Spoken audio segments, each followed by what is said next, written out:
మీరు ఇంజనీరింగ్ చేశారా? జాబ్స్ కోసం సెర్చ్ చేస్తున్నారా? 3600 మందికి పైగా స్టూడెంట్స్ కి జాబ్స్ వచ్చేలా చేసిన కోడ్ జ్ఞాన్ 100 డేస్ సాఫ్ట్వేర్ కోర్సులో జాయిన్ అవ్వండి. మీ కెరియర్ ని బిల్డ్ చేసుకోండి.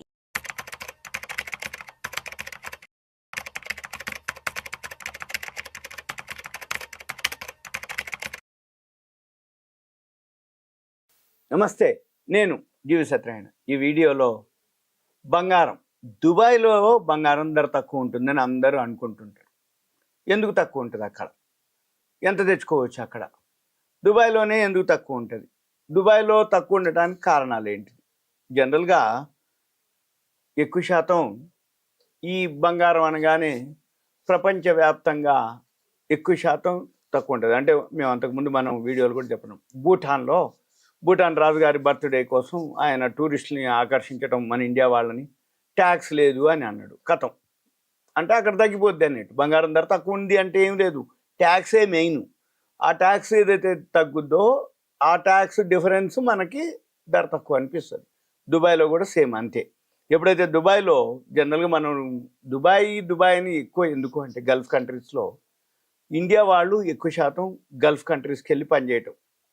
ఏది దుబాయ్కి.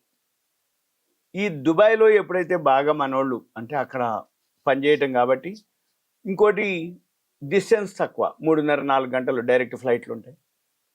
జర్నీకి ఈజీ అయింది, నాన్ స్టాప్ ఉంటుంది. ఇక్కడ ఎక్కితే అక్కడ డైరెక్ట్ దుబాయ్లో దిగిపోతుంటారు కాబట్టి అదొకటి.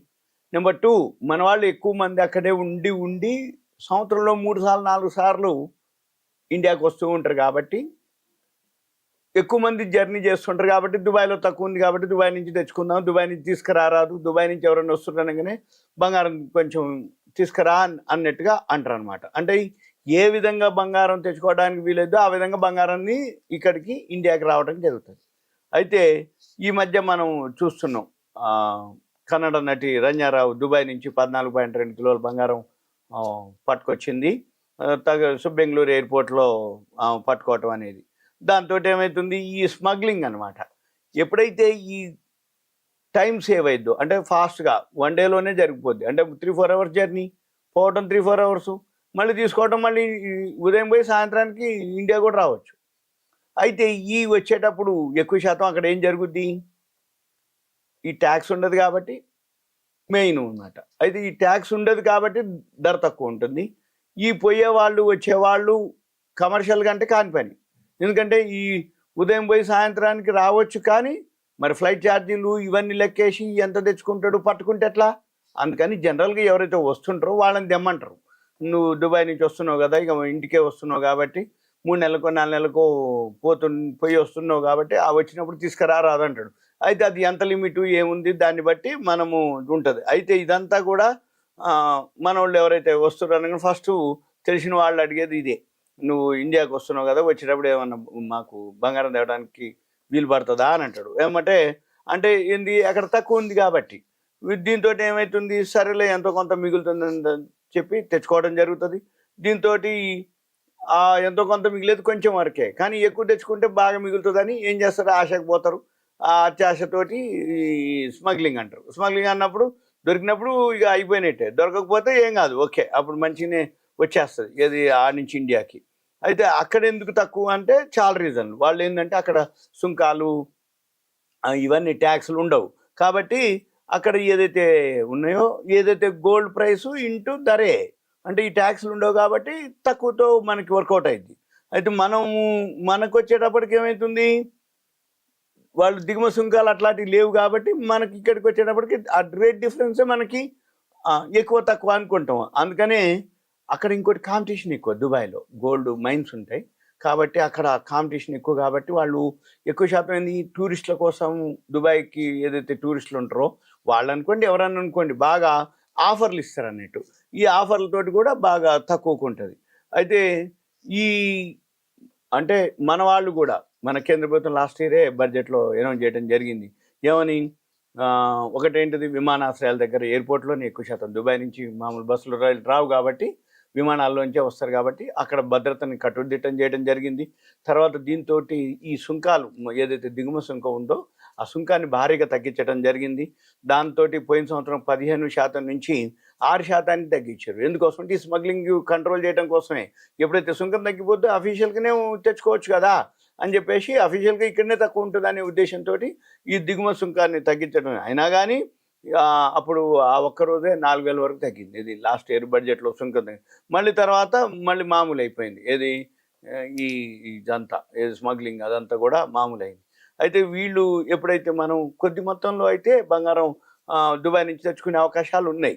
అయితే వాటికి ఏంటంటే పరిమితి ఉంటుంది. ఆ పరిమితితోటి మనం ఒకటి మామూలు లిమిట్, రెండోది పరిమితితోటి సుంకం పే చేసి తెచ్చుకునేది ఇంకొక పద్ధతి. ఇంకా ఏంది తెచ్చుకునేది ఫ్రీది ఒకటి, సుంకంతో ఒకటి, తర్వాత అప్పుడు టైం అనమాట. అంటే ఈయన ఎన్నెళ్ళకు పోయి ఎన్నెళ్ళకు వస్తుండు, దాంతో ఎంత ట్యాక్స్ పే చేయాలి. అంటే సపోజ్ మనం ఒక 6 నెలలు ఉన్నాం, 6 నెలల్లోపే వస్తున్నావా 6 నెలల తర్వాత వస్తున్నావా, దాన్ని బట్టి కూడా ఈ కస్టమ్స్ డ్యూటీ ఉంటుంది.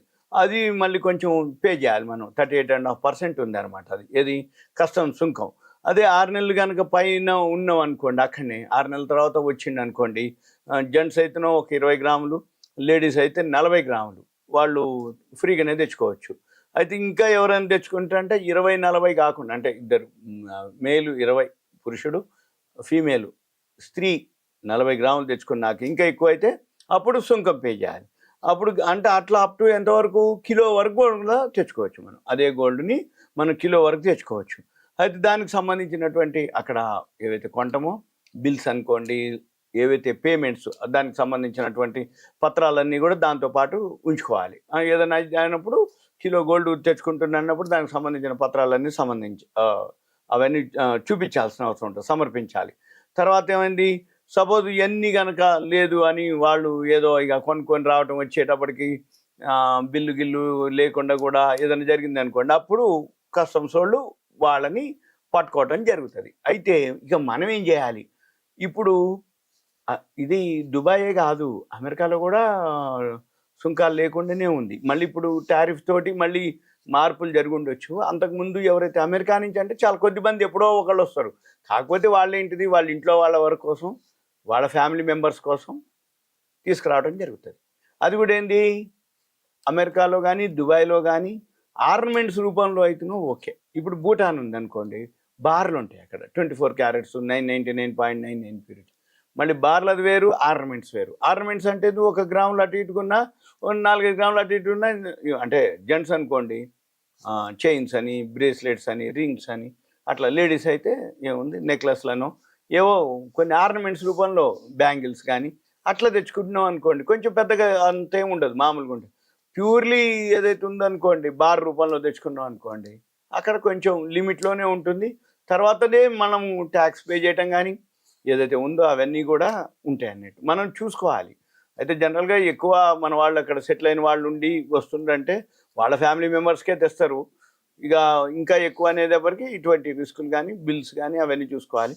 మీరు ఇప్పుడు దుబాయ్లో ఎందుకు తక్కువ ఉంటుందంటే ఎక్కువ శాతం మన వాళ్ళు ఎక్కువ దుబాయ్ తిరుగుతూ ఉంటారు కాబట్టి దుబాయ్లో ఎంప్లాయ్మెంట్ ఎక్కువ ఉంటుంది. మన వాళ్ళు ఇండియన్స్ ఎక్కువ దుబాయ్లో జాబ్ కోసం వెళ్ళి సంవత్సరంలో 3 సార్లు 4 సార్లు తిరుగుతూ ఉంటారు కాబట్టి ఎక్కువ శాతం అక్కడి నుంచి తెచ్చుకోవడానికి అవకాశం ఉంటుంది అనేది ఇదంతా అనమాట. ఇదంతా మీకు ఒక ఐడియా కోసం అవేర్నెస్. ఈ గోల్డ్ మీద మనము ఎప్పటికప్పుడు కనుక అవేర్నెస్ ఉంటే ఇది ఒక ఇన్వెస్ట్మెంట్ కింద కనుక చేసుకోగలిగితే మంత్లీ కానీ గోల్డ్లో ఈటీఎఫ్లు ఉన్నాయి, గోల్డ్ కాయిన్స్ ఉంటాయి,